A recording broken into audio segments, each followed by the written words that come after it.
नमस्कार, बहुत स्वागत है आप सभी का। मैं हूं आपके साथ में मनदीप। रूस ने यूक्रेन के F-16 विमान को मार गिराया है जो कि अमेरिका में बना था। मयंक मेरे साथ में मौजूद है। मयंक, क्या अपडेट है इस पूरे मामले को लेकर? देखिए, बहुत बड़ी खबर आई है रूस से। और बताया जा रहा है कि यूक्रेन का, जैसा आपने बताया, कि एक F-16 फाइटर जेट जो है वो गिरा दिया गया है। और जहां तक अभी सूत्रों के हवाले से ऐसी खबर है कि रूस की सेना ने जो है ये F-16 को मार गिराया है। और ये चूंकि F-16 एक बेहद आधुनिक फाइटर जेट माना जाता है अमेरिका का, और F-16 पे पूरी दुनिया की नज़रें होती हैं। जहां भी, कहीं पे भी जहां वॉर होता है या किसी तरह का एयर स्ट्राइक्स होती हैं, तो उसमें F-16 हमेशा एक बड़ी खबर होती है। तो F-16 का गिरना इंटरनेशनल पूरे न्यूज़ मीडिया में, सोशल मीडिया में ये खबर छाई हुई है। अब देखिए, सवाल ये है कि ये F-16 गिरा कैसे इसको मार गिराया गया। तो जो अभी एक फौरी तौर पे जो खबरें निकल के आई हैं, इसकी कोई पुष्ट जानकारी नहीं है। रशिया की तरफ से, रूस की तरफ से कोई पुष्टि नहीं हुई है। लेकिन ऐसा बताया जा रहा है कि रूस की तरफ से F-16 पर, जो यूक्रेन का F-16 है, इसके ऊपर 3 मिसाइल्स फायर की गई थी। और उसमें से एक मिसाइल जो है उसने F-16 को हिट किया और वो क्रैश हो गया, तबाह हो गया। अब इसके बाद देखिए, अब सवाल ये है कि ये आखिर ये F-16 को किस मिसाइल से मारा गया। देखिए, अभी ये सब बड़ा चर्चा का मुद्दा इसलिए बना हुआ है क्योंकि फाइटर जेट्स का जो मार्केट है, इसमें बड़ी उथल पुथल मची हुई है। कौन से फाइटर जेट की कीमत कितनी कम हो रही है, कौन सा फाइटर जेट के शेयर्स बढ़ रहे हैं। ये भारत पाकिस्तान के बीच जो अभी लड़ाई हुई, उसके बाद ये अचानक से सेंटर ऑफ अट्रैक्शन हो गया है। तो देखिए, अभी ये बताया जा रहा है कि रूस ने जो S-400 है, एंटी मिसाइल डिफेंस सिस्टम, इससे जो है F-16 को मार गिराया है। ये अपने आप में एक बहुत बड़ी खबर है।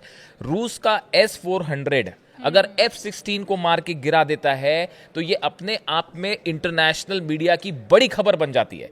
देखिए, पाकिस्तान के पास भी F-16 प्लेन्स हैं, और ये इनफैक्ट ये पाकिस्तान और चीन के थोड़े से को परेशान करने वाली खबर हो सकती है कि पाकिस्तान जब भी भारत पे अटैक करता है तो F-16 का इस्तेमाल करता है। और हमने देखा कि S-400 इस बार भारत के लिए बहुत सफल साबित हुआ था। और ऐसी भी खबरें हैं कि S-400 की एक्यूरेसी के बाद S-400 के दाम इंटरनेशनल मार्केट में तेजी से बढ़ गए हैं, और कई कंट्रीज ने रूस से S-400 लेने की मांग की है।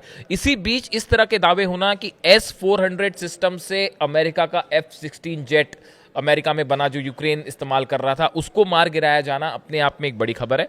इसके साथ इस तरह की भी एक खबर है कि R-37 air to air missile एक है रशिया के पास।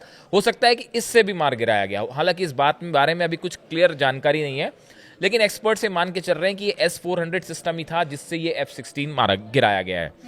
अब देखिए, एक और दावा इस तरह से हो रहा है। हालांकि ये जेलेंस्की जो है, यूक्रेन के राष्ट्रपति जो हैं, उन्होंने इस बात की पुष्टि कर दी है। उनकी तरफ से इस तरह का बयान है कि यूक्रेनी पायलट पावेल इवानोव, इनका नाम है, जो कि F-16 फ्लाई कर रहे थे, वो इस प्लेन हादसे में मारे गए हैं, प्लेन अटैक में मारे गए हैं, और F-16 क्रैश हुआ और उनकी मौत हो गई। ये जेलेंस्की ने ये कंफर्म कर दिया है। मतलब ये कंफर्म है कि F-16 मार गिराया गया है।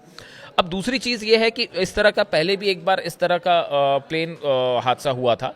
उसमें ये कहा गया था कि फ्रेंडली फाइट में प्लेन गिर गया, मतलब यूक्रेन ने अपनी ही मिसाइल से अपना ही एयरक्राफ्ट गिरा दिया। ऐसा पिछली बार कहा जा रहा था, लेकिन इस पूरे मामले में फिलहाल ऐसी कोई जानकारी निकल के नहीं आई है। इसीलिए ये कंफर्म होता है कि ये रशिया के अटैक में ये F-16 गिरा है।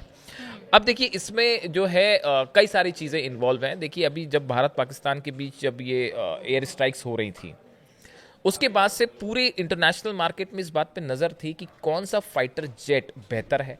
S-400 पहली बार भारत ने इस्तेमाल किया है, उसका परफॉर्मेंस कैसा है, इन सब को लेकर पूरी दुनिया की नज़रें इस पर टिकी हुई थी। और ऐसे हालात में अगर ये खबर आए कि अमेरिका में के बने F-16 को S-400 ने गिरा दिया है, तो ऐसे में ये F-16 के लिए एक बड़ा झटका माना जा सकता है, अमेरिका की कंपनी के लिए झटका माना जा सकता है।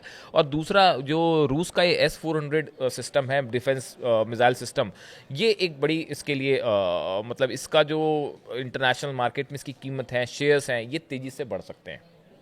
एक चीज़ का और मैं जिक्र करना चाहूँगा कि देखिए, तुर्की में इस समय जो है वो एक बैठक हुई, खत्म हो गई अब बैठक।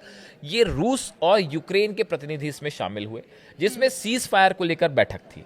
और ये खबर निकल के आई है कि ये बैठक जो है वो फेल हो गई है।